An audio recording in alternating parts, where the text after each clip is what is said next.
Hello, Jonathan. Welcome. Thank you for having me.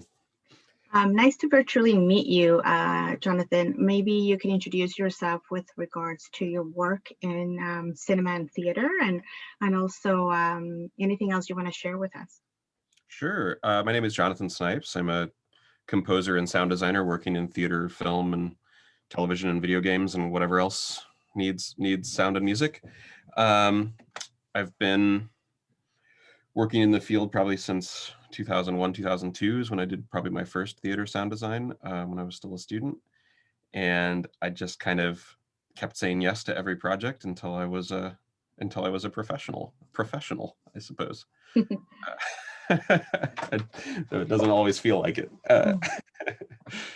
Well, maybe let's talk a little bit about your start in music. Are there any? You said you were in school. Were you doing music, or were you doing other studies? Well, so I actually went to school for theater. I have a lot of degrees in theater, and I still teach theater at UCLA. And I did a lot of theater in high school, intending to be sort of a writer, director, actor, and I actually applied to colleges as a playwright, which I then immediately stopped doing and switched to sound design. I don't think I wrote a word of a script in college, though that's all I did in high school. I was also sort of making music on my computer for fun. I don't know at the time, and maybe it's the same or different now for kids. I don't know, that computer felt like its own sort of genre of play, right? Mm-hmm. That when we got a computer in the 90s, it was like I would have like computer playtime. And that was like a sort of time where I would just do whatever I wanted on the computer, which could mean playing a video game, could mean like drawing something in MS Paint, could mean writing, could mean making music, whatever, and I just was doing a lot of things on the computer, things that I wasn't necessarily like trained to do or had like a sort of road forward, and so the computer was a great sort of sandbox to have all these different hobbies simultaneously in. Right. And one of those was writing music and editing sound. And I'm sure if our computer had been a little faster, it might have involved editing video as well, Right.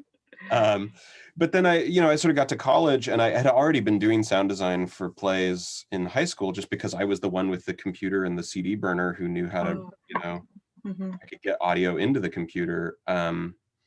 And so I was like recording, I remember recording the ding of our like convection oven for use in a play, when I was 15 or something, and just thinking that's wasn't really a job. I didn't really know that sound designer was a job, but I did know that plays had sound in them and that somebody put them in there, but I guess I assumed it was the director. And when I discovered that that was its own job, I said, oh, well, that's actually what I want to do. That seems way more fun.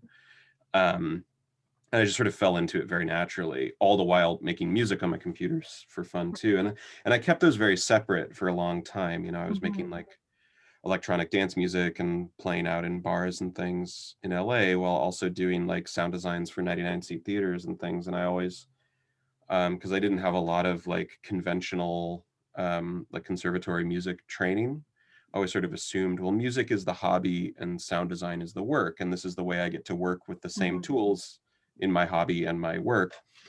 And then I started scoring films. Like people started hearing, like fellow students started hearing some of the electronic music I was making, and I started doing short films, and it never felt like, the work with a capital W in my like arts life, like the film scoring, it was just like, oh, I just say yes to everything that comes along. And I'll try this and I'll try this and I'll try this and I'll do this other thing that I maybe don't know how to do.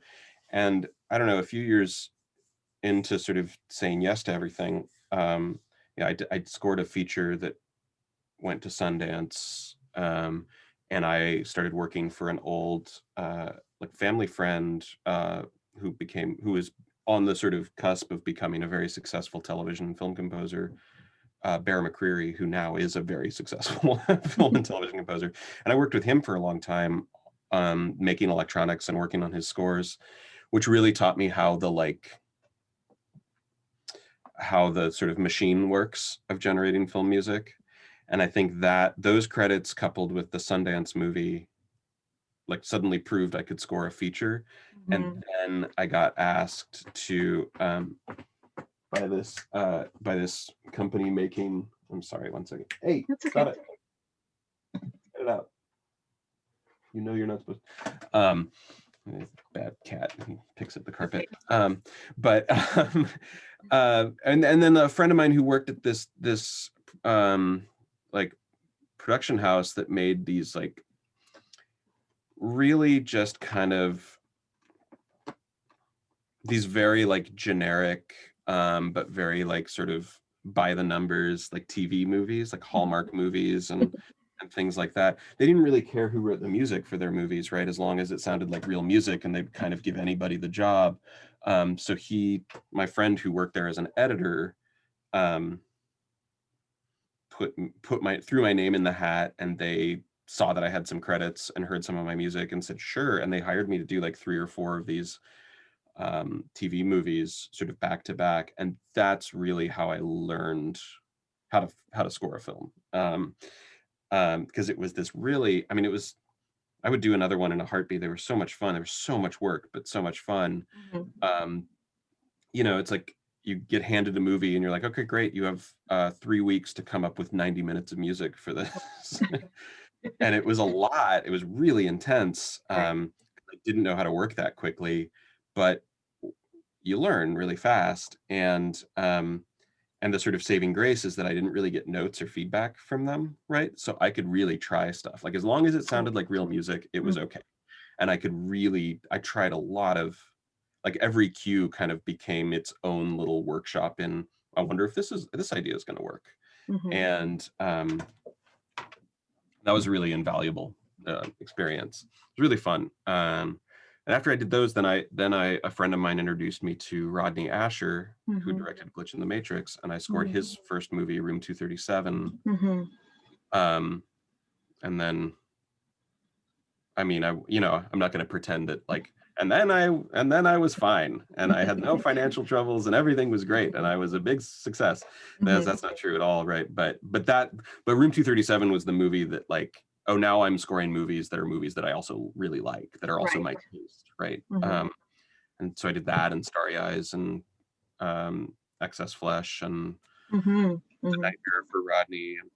Um, and then, and that sort of little collection of movies, then I think introduced me to other directors like Lucas Hayne, who made Mope, Mm-hmm. and Orson, who made Trespassers. And so I've been getting to do sort of more fun movies that are like that are the kind of movies that I would watch anyway. Right.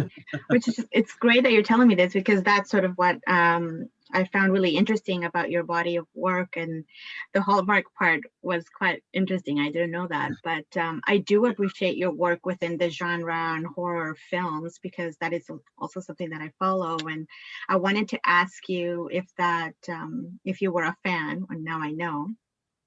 But also, now that you've worked within this genre of films, what are sort of your influences, and what are some of your go-to sounds or instruments?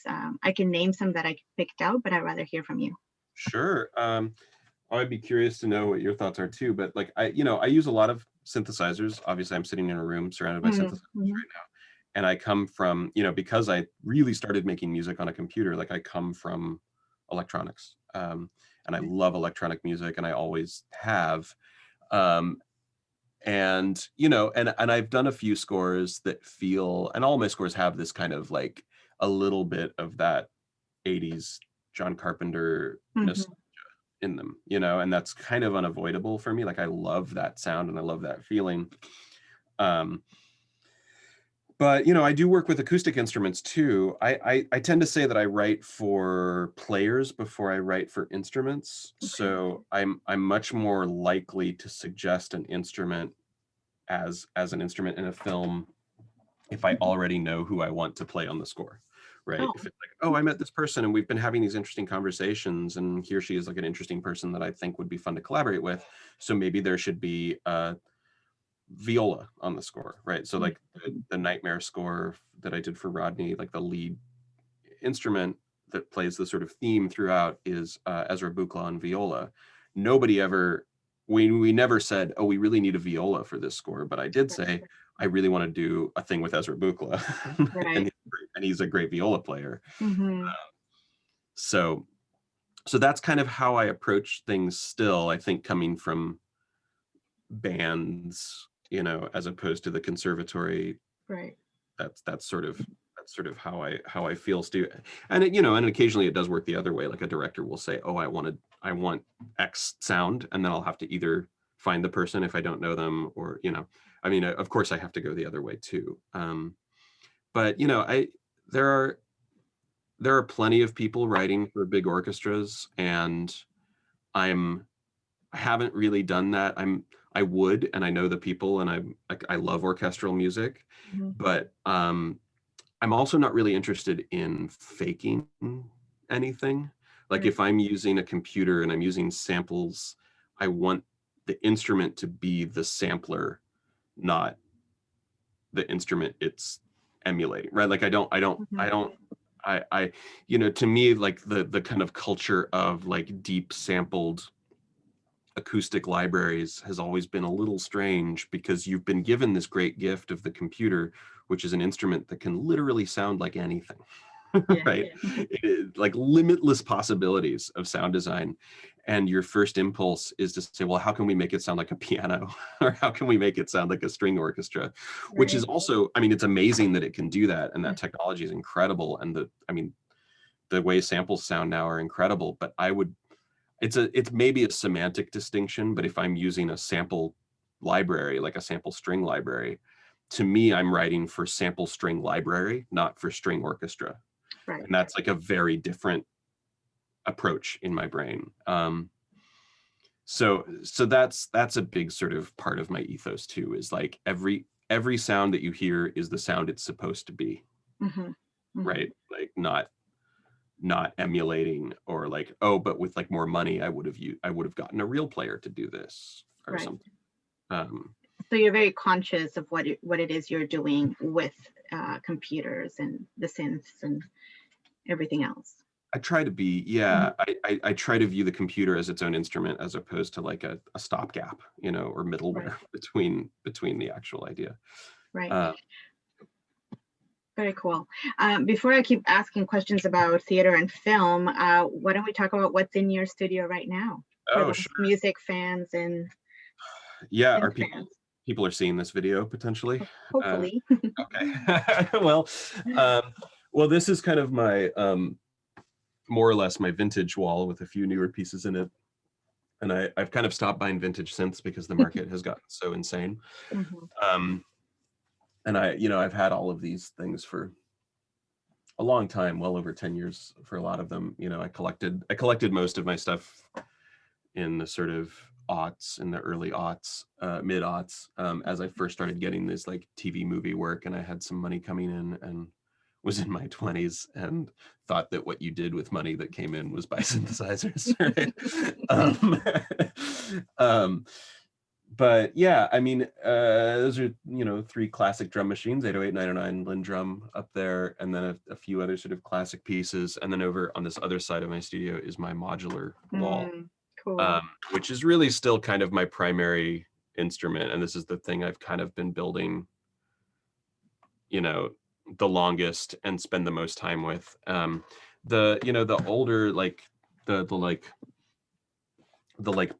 pre-wired kind of fixed path instruments are wonderful, but to me, as opposed to kind of like a sandbox of musicality, they are like, oh, I want the SH-101 sound, so I'm going to use that. Like when I use that, it's like I'm using a very specific instrument, but the modular is a little more sort of flexible and versatile for me. Right. And that's pretty much all my sounds come from this. And then if they're coming from the computer, they are sampler instruments, usually made out of field recordings that I've done.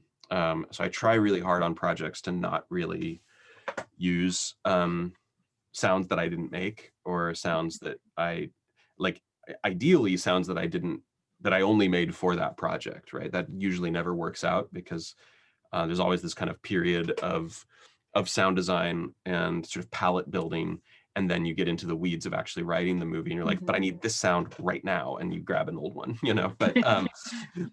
But that's kind of the idea, is that for every project I come up with a new palette of sounds, and there are some old classics that never go away, and the more I do this, right, the bigger a library I have of sounds to draw from my past too, and I'll always know, like, oh, I can use this sound because I made it for this other movie, but I didn't use it, and so it'll become part of the new palette or something. Very interesting. Yeah, and so that's kind of like, if the usually if you're hearing like an analog synthesizer sound, it's from a real analog synthesizer, and if you're hearing like a sample, a sampler instrument, it's from the computer. There are exceptions to that. I do use some software synthesizers and some things occasionally. Right. I wanted to ask you about some themes that I've heard of yours that I quite liked. Sure. I really enjoyed the instrumentation in Welcome to Mojave, and that's from Hell is Where the Home Is. Can you talk a little bit about that? Yeah, that movie was actually retitled Trespassers, Trespassers. when it went to streaming. Yeah, which is that was a really fun movie to do. So that was more of like a typical film scoring process than Glitch in the Matrix was, right? Where I was just given sort of an essentially finished film, and that Welcome to Mojave theme came from the director had cut in Riz Ortolani's theme from Cannibal Holocaust as okay, because I've seen that Cannibal Holocaust. Yeah. I can't unsee that. And he had cut that theme in as his main title, and which is kind of like I mean, I love Orson and I would happily work with him, but like that's kind of a fuck you to a composer in a weird little way, to be like, oh, I'm going to take the most beautiful piece of music that everyone in this like world who's like into genre film has like deep associations with, and I'm going to just put that in my movie and then say to the composer, so do something like that. Right? Oh, wow. Which I think I'm getting better at over the time, but like, in the beginning of writing these things, like writing these scores, temp scores were sometimes these like utterly overwhelming mountains to climb. So what's funny about that Welcome to Mojave piece, I had just written some music for a play. It's actually a student production at UCLA that I had been brought in to design, and I had written a handful of these really simple guitar and mandolin duets for two of the characters to play as they wandered around in the background of the scene. And the Welcome to Mojave melody was one of those melodies. Like I just felt like, I was like, I wrote this music for this play. No one heard it because it was a student production that happened for 2 weekends. No one will ever hear it again. And I really like this melody, and I feel like there's a better way to develop it. So I sort of took a little piece of that, developed it, and turned it into that bossa nova. I got really into writing bossa novas for a few projects in a row. I was like, everything has to have a bossa nova in it. And so the instrumentation on that, let's see. Well, the main like sort of lead instrument is the voice of Michaela Tobin, who's a really dear friend and a longtime collaborator. And I'm working currently on her sound designing her forthcoming opera, which I'm really excited about. Nice. And then it's also, I think, me playing lap harp, like a little 12 string sort of lap harp with picks. The percussion is by Ted Burns, who's another great friend, longtime collaborator. I made that whole score in collaboration with David Rothbaum, who's a brilliant synthesizer musician, but also guitar player and bass player. So he's playing bass and acoustic guitar on that cue. And then the main, like, so one of my like sort of holy grail, like the thing I'm always striving for is to find a sound in a score that can be used musically, but that harkens back to like the concrete sound of the world of the film. Right. And in Trespassers is actually one of the things that I think I've like actually sort of nailed that on better than some other movies. Like sometimes it's just not possible, right? But that's always kind of the goal, is to find that like sound design music sort of bridge and that theme. And in Trespassers, it ended up being, I pitched this idea really early on that because it's about a home invasion in essentially an Airbnb, right? They're not at home. That to me, the doorbell was this like sort of this big important dramaturgical moment in the movie, because every time that doorbell rings, it's a new sort of character being introduced. It's a new force coming into this world who maybe knows more about the house than the main characters do. And it was like a signifier of change. It was like the sort of voice of the house that was warning the people inside of it. So I said, hey, I think I should make the doorbell no sound for this. I should write the little melody for the doorbell, and it should be the theme in the movie as well, right? Like we should hear it in other cues. So I bought these really big old doorbell chimes from the 50s on eBay that somebody had ripped out of an old doorbell. And when they arrived, I sort of heard them and figured out how they were tuned. And then I made the doorbell. They were weirdly out of tune with each other in this very dissonant way, which I thought again was kind of appropriate for this movie, because that suddenly the doorbell is a lot scarier than real doorbells sound. And I recorded with them a ton, and they're all over that piece of music. They're these kind of like out of tune, like orchestral chimes, and they're all over the score. And we recorded playing with them in all kinds of ways, like, you know, scraping brushes on them and hitting them with dry ice, and like doing all of these kind of extended percussion techniques to these doorbell chimes, so that they could be omnipresent throughout the score, or like blow through them like panpipes and things like that. That was a lot of fun, and I felt like that score is really successful in that way. The doorbell became a character in the score. Excellent. Which is also a nice segue into A Glitch in the Matrix, which, you know, just sort of premiered at Sundance to some really great reviews. You did a lot in that film. You were a composer, you were doing the sound mixing, it's also the re-recording person. Can you talk a little bit about the, I guess you came on board earlier in the project? Yeah, I mean, Rodney and he put it this way at like a party ages ago. We were standing in a circle of people, and somebody said, well, is Jonathan going to do your next movie too? And Rodney said, oh, well, we're married. And that's what my relationship is with Rodney. I think we both just assume I'm doing whatever he's got planned. And I've roped him into some things of my own too. He made a music video for my band, and has made some like sort of filmed things for some other theater projects of mine. So I always know about his projects well before they're real, you know. He's always got a lot of kind of ideas going. I mean, the way that he makes films and the sort of subject matter of these films, you can't just have the idea and make the film, right? You have the idea, and then it's like months, if not years, of digging around on the internet, figuring out if it's sustainable for a whole film, before you then approach somebody and say, I think I can make a film about this. Do you want to pay for it? And here's like some stuff that we've assembled beforehand, you know, to prove. So by the time a film gets greenlit, I've already been working on it, really, even if it's just thinking about it or just having meetings and conversations. And, you know, so I don't remember the first time I heard about this idea for a film. Like, it's always just been in the air, because Rodney and I talk all the time whether or not we're working on a project.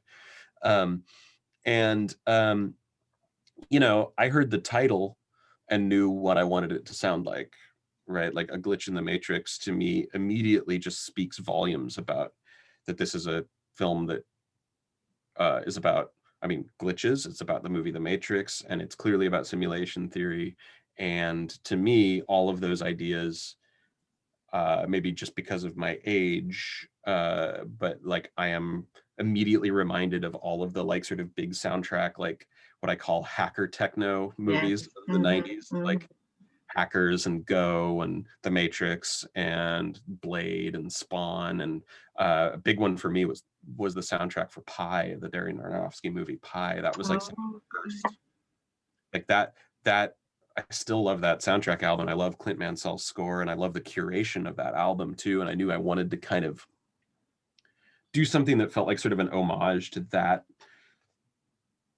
realm. And I knew we weren't going to make like a, you know, a compilation like music inspired by the movie soundtrack.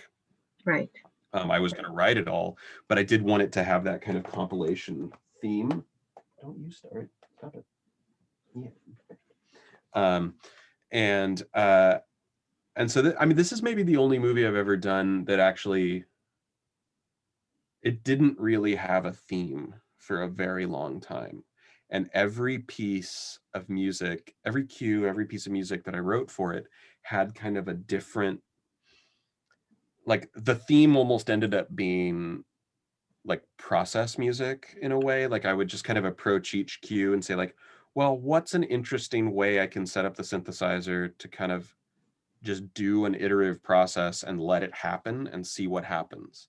So there's a lot of like modular patches that I don't touch in this, you know, that I just kind of let run and then edit to picture.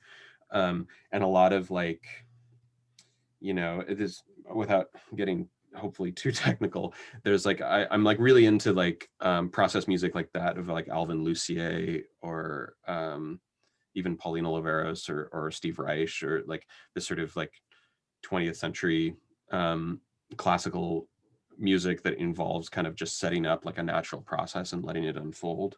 And I love like Steve Reich's tape music, his phase pieces, which I think, you know, are a very common point of reference because it's very easy. Like they're sort of the perfect little holy grail of like, here's a process and here's the resulting sound. And even if you don't tell somebody what the process was, they can hear the process in the music, which is something I love sort of striving for. And it's a lot, it's very simple in its result, but it's very hard to actually get something that works that way somehow, and that is also beautiful, right?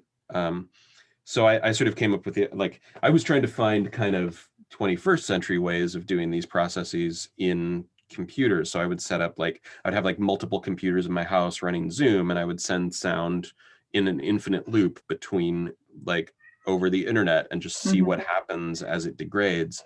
Do things like that, or like I made little scripts to kind of recursively convert things into worse and worse quality MP3s over and over again. I'd be like, well, let's see what happens if I do this 800 times. And I would type it in and hit go and come back later, and I would have just a file that sounded like nothing. It's just silent. Like, you know, so there are a lot of like failed processes, but like there's one cue that, and there's one idea that sort of happens a lot in the movie. I took actually, again, a recording of Michaela Tobin, the singer who's on the theme from Trespassers. I just took a recording of her singing one note, and I don't remember where I took it from, one of my other scores or something, just one tiny little note, and I would just loop it over a whole cue. But I ran it through a process that I made in Max that essentially is like a spectral delay. I had this idea like Steve Reich's phase music, right, is about two, you know, it's like two identical loops that sort of drift apart in time. It's like an identical material that drift against each other in time and then come back together and sort of synchronize back up, this phase process. And I thought, well, that'd be interesting to do across the entire audible spectrum. So as opposed to just one sound that shifts in time, if I do this process called an FFT, which divides complex sound into like it's a sum of simple sine waves. And I think I did like 512 sine wave divisions. And if I did each of those 512 sine wave divisions differently, and on every iteration, I just add a little bit of random delay time to each bin, it's like it takes this very percussive sound that by the end of this process, like as I keep doing this process, it becomes like almost like a held chord with, and that sort of self-harmonizes.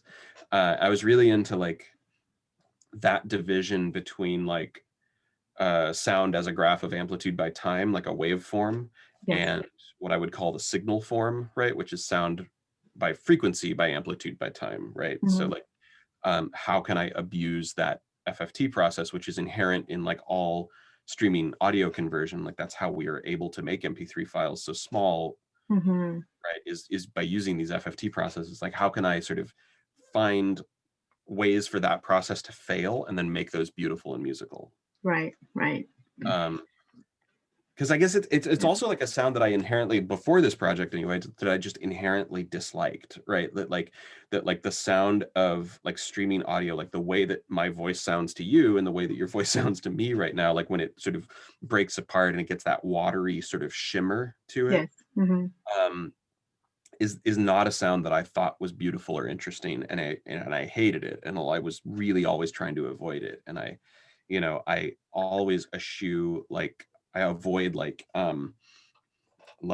a lot of time stretching and a lot of processes that sort of make use of that technique, because I'm really trying to avoid those artifacts all the time, I right? see. And so when I got into this movie, I thought, well, but this is the reality that we live in, right? And Right. especially now with COVID, right? This is how we hear almost all True. audio, Mm-hmm. is through these processes. So in, if not yet, in 10, 20 years, like people who are teenagers right now, or who are young right now, and all of their audio sounds like this, in 10, 20 years, that's going to be a desired effect, because it's going to be embedded with this nostalgia. Even if Right. suddenly if streaming audio gets perfect in 10, 20 years, there is going to be this huge market for, like, remember what Zoom used to sound like? Right. It Yeah. was so nice, in the way that people love vinyl crackle, tape distortion, like overmodulation, wow and flutter, like warble, all Exactly. these things that, were these undesirable artifacts of the past. So I was Mm-hmm. trying to think of, like, rather than a glitch in the matrix referring to glitches of the past or even the 90s, I was trying to find a way for them to for that glitch word to refer to glitches of the present, Right. and try to just kind of speed that process along a little bit of finding those. Mm-hmm. No, it sounds very interesting, and I appreciate it. Even though you may think it's technical, I think it's really interesting to hear that, because me as an audience member watching the film, I'm kind of computing a lot of things, and this is pun intended. We are computing a lot of things while we're watching the film. There's the music, there's the avatars, all the other visuals, and embedded with the Philip K. Dick talks too, right? So it's like it is a full experience, I think, when you're watching this documentary. And I was very curious about how it is that your thought processes behind that.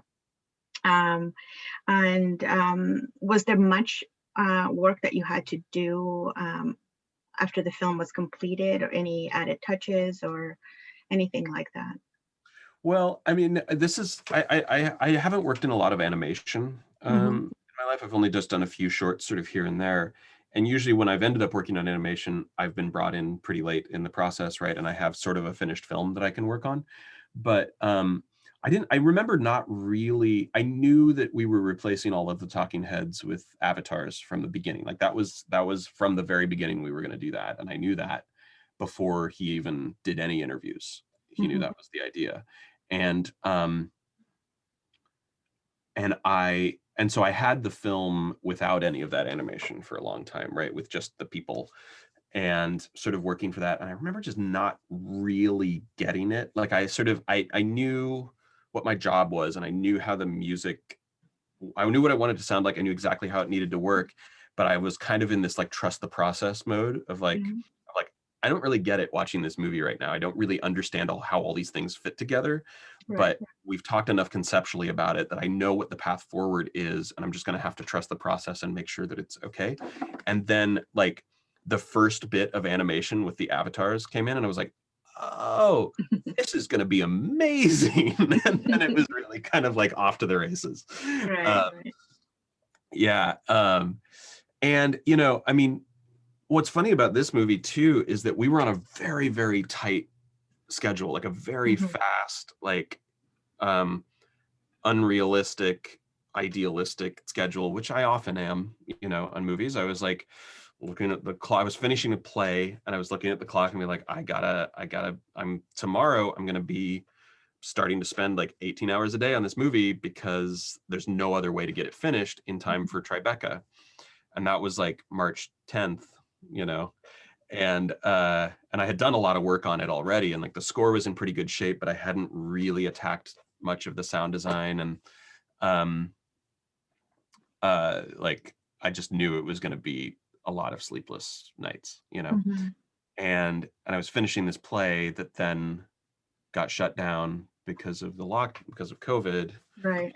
Then the whole city shut down, and then we were like, well, we're pretty sure Tribeca's not going to happen, right? But we haven't heard, so we need to keep working as if it is. Right. And then the second that we got that Tribeca call, we were kind of like, let's just take a moment and like, let's just take a personal few days. Yes. And we kind of like, I feel like I took some time off, like significant time, and I kept kind of like tinkering and making a little bit of music here and there. But I really like, it was almost like it was a blessing to have this to work on too, because, you know, the world shut down, but I still had a project that I could do from home, you know, and I could throw myself into. But it really, like, a process that I thought was going to be like 2 or 3 hellish weeks ended up being a really gentle 3 or 4 months of that allowed for so much new creative discovery, right? And I think made the film significantly better, you know. And animation too, like a lot of new animation started getting added, and like everyone kind of just got to take their time and sleep, and it was nice. It was really nice. For sure. Yeah, and I think it does come across nicely in the film. As much as it is, like I said, you know, a lot to take in, it really, you could tell that all the elements kind of work nicely together. And it was a really, I think it was more ambitious than any of us knew to, you know. I mean, I can't speak for the animation department. They probably knew what was up.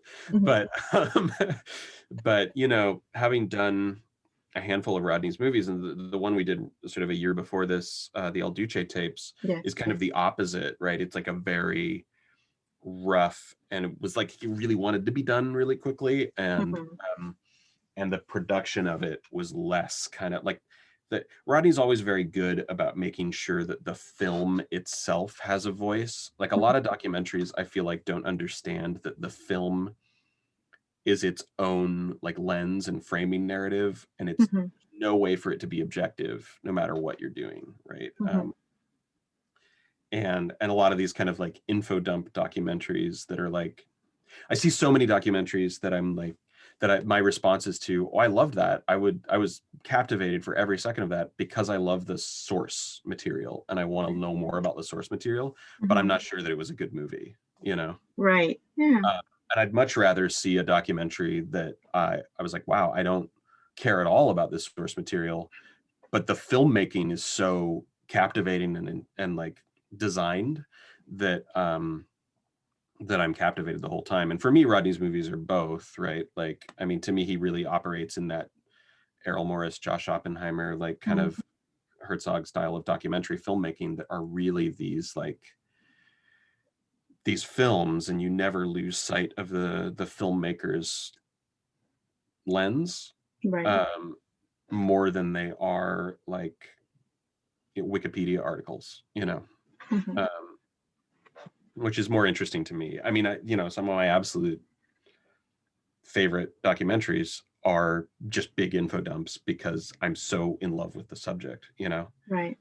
That Edgar Wright documentary about Sparks that's in Sundance right now. I was going to ask you about that. That could have been 6 hours long, and I would have been, you know, like I loved that so much. I love like Sparks is probably my favorite band, as they are a lot of like, there is such a musicians band, you know. I love that band so much, and it was amazing to get to see all that stuff. But it did, I mean, it, and maybe that's the way that movie needs to feel, right? It did feel a little bit like a VH1 Behind the Music, right? And maybe that's the best way to present that band. Right. But I guess I was expecting to see a little more of Edgar Wright in it, you know, because interesting. Okay. Because he's such a, not like him as a person, but like his filmmaking style. He's such a like an aggressive filmmaker. Yeah. I think it's also the source material. There's probably so much, right? And it's also, you know, it needs to be condensed to, I mean, let's be honest, audiences also kind of have a limited attention span. So like you said, it could have been a series when you think about it, right? Like a, you know, he could have done an hour and a half on each of those albums, you know. Like, exactly. And I would have just eaten it up. That's like candy for me. Like those 21-day concerts. Yeah. I remember when those happened, and I really sat and was like, can I go to England for 21 days to see these things? I'm sure a lot of people thought that way. Yeah. But I love that band. Anyway, yeah. No, I was gonna say I'm glad that you mentioned that because I am curious about, you're also into cinema and what it is that you gravitate to and what are, your favorites. And it's nice to hear that you are able to see something at Sundance as well. I've seen more movies this year at Sundance than I've ever seen at previous Sundance. I'm with you there. I'm with I you like there. Sundance for me has been like an impenetrable um country club that I'm not really invited to be a part of or something. And I've gone before and I have really strong memories of it, of being like alone in Park City. I just got out of a movie. I don't know where anybody I know is. I have another movie in 4 hours, but it takes like 30, 40 minutes to go back to my hotel on the shuttle. So I guess I've literally just like walked up and down the streets in Park City for 3, 4 hours because I don't know what else to do. It's like there's only so many beers you can sit down and have at 1 p.m. on a Tuesday. True. I mean, everyone else is on a different schedule, so it doesn't really matter. But it's also kind of a nice energy to be there in person, but it is very comfortable to be able to watch it from home and maybe discover films that you wouldn't be able to catch at the festival itself, I think as a fan, this is my favorite Sundance. Like as just a person who wants to watch a bunch of movies, this is my favorite Sundance. Okay. As a maker of films, I was like pretty sad to miss that experience of getting to like a glitch in the matrix in a real theater with a bunch of people. That was really kind of emotionally heartbreaking in a way that I didn't quite expect. I agree with that because that was in the premiere was the midnight one, and I totally know what that energy is like, and I know that the audience would have been like, kind of like roaring, and it would have been a really interesting in-person Q&A as well, I think. So, but here we are. I was able to still talk to you and be able to hear so much about your creativity, which I'm really grateful. And I'm gonna go and look for more of your music. Well, thank you so much. That's very nice. Can you tell us where we can find you for people who are curious about your music? I know you have SoundCloud. What's the best way to find you? The SoundCloud is not necessarily the most updated. I'm not like crazy about the way that SoundCloud sounds, but my Bandcamp page has a lot of music on it. I've embarked on this project last year, which I started before the COVID shutdown, but it turned out to be the perfect COVID project. Was that I was going to release an album every month. Oh, wow. Forever was my idea. Was that like starting in January of 2020, I'm going to just release an album every month for the rest of my life, was my idea, right? Or at least I'm always going to release an album this month or next month. I'm always going to do that, like 1 month at a time, right? Right. and so I called that series Work Study because they are like very unpolished, unfinished kind of like mixtapes of like what I've been working on or like what I'm, interested in right now, or like a past project that never got a real release or something. And I've been consistently doing that now for, there's 13 of them because there were 12 last year and there's been one this year. And the next one will be next week. Awesome. And then I also release a lot of like soundtracks that don't really have a home, or like, scores for plays or things like that a label isn't necessarily interested in. Those go up on my Bandcamp as well. So that's kind of my biggest social media outlet. And I'm on Instagram, but Bandcamp is really the place to like get a sense of what kind of stuff I do, For sure. And what kind of music are you listening to these days? I'm just curious. Oh man, everyone says they listen to everything, which is not, I guess, entirely true, but I listen to a lot of electronic music and a lot of classical music and a lot of experimental music and film scores. I was just, earlier today I was listening to the brand new DMX Crew record, who's like one of my heroes and favorites that came out last week, and I'm loving that he's still producing tons of stuff. I never really listened to a lot of rock music. Like I kind of like, I think because I hear so much in timbre as opposed to in like structurally or songwriting, like I definitely am more interested in like production and timbre. I see like guitar, drums, bass, and I'm like, oh yeah, I know what that band sounds like. Which is not totally true. I love that band I love that band Horse Lords. Their record last year was one of my favorites. They're like sort of guitar drums bass, but it's like really, I don't know, it's like everything I love about contemporary classical music thrown into a rock ensemble. I love that. I love that stuff. Really into all of the like PC music things coming out of England too. Still, like that Hannah Diamond album from a couple of years ago is really one of my favorites. And I love everything that A.G. Cook has been up to. His 7-disc monstrosity that he put out last year is just like, I love it when artists do that. Of course, I was like absolutely devastated 2 days ago to learn that Sophie had died. Yes, yes, for sure. It was like one of the more interesting people working in my lifetime, like for sure, like really groundbreaking and life-changing music of hers. And that was a real low blow. It's it's like you forget that people die of things other than COVID. I know these days it's so overwhelming, right? Because we're also getting bombarded with all that information that it's kind of hard to sort of, get over one thing and then realize, there's a lot of other stuff happening in the world as well, and it's not just COVID. So, and one of my absolute dearest heroes, Ryuichi Sakamoto, who's done a lot of really incredible performances and work during the COVID lockdown, his like he did a concert really early on called like Music for the Self-Isolated or something. That was like a 30-40 minute concert of him just in his home studio, kind of moving from thing to thing and playing. I just thought it was so beautiful. And he was just diagnosed with colon cancer a couple days ago too, or at least it was made public. He just got over cancer. He just got over throat cancer, and now he's got colon cancer. It's very sad. Yeah, it's like the other C, right? I mean, it's still there. We have to kind of sort of keep that in mind as well.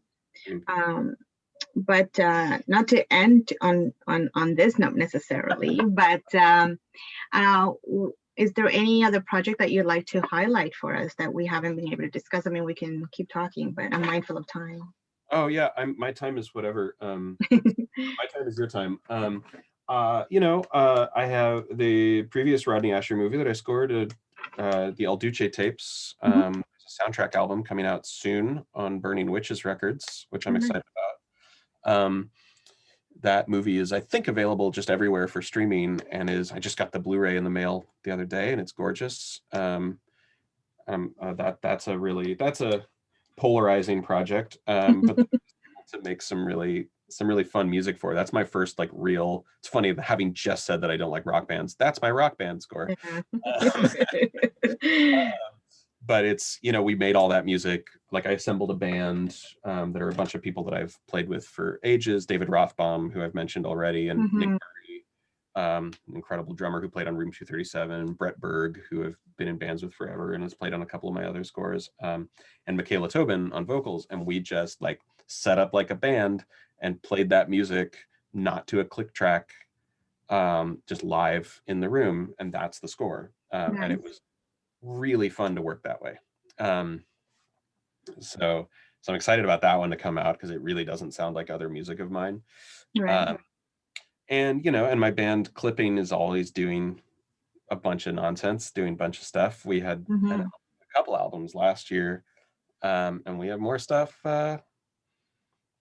coming out soon. We just did a live concert last week that can be found on YouTube. I don't know, always doing things. Always have a lot of projects I can't really talk about too. That's okay, which I'm glad to hear, because we want to make sure that everyone's working and being creative. So that's always good to hear. Yeah, definitely busy. Very good, very good. So I'm going to make sure that I put the link to your website and Bandcamp, actually, primarily on this. And thank you so much, Jonathan. This was really great and really interesting. I actually learned quite a bit. So I appreciate that. Thank you so much. Yeah.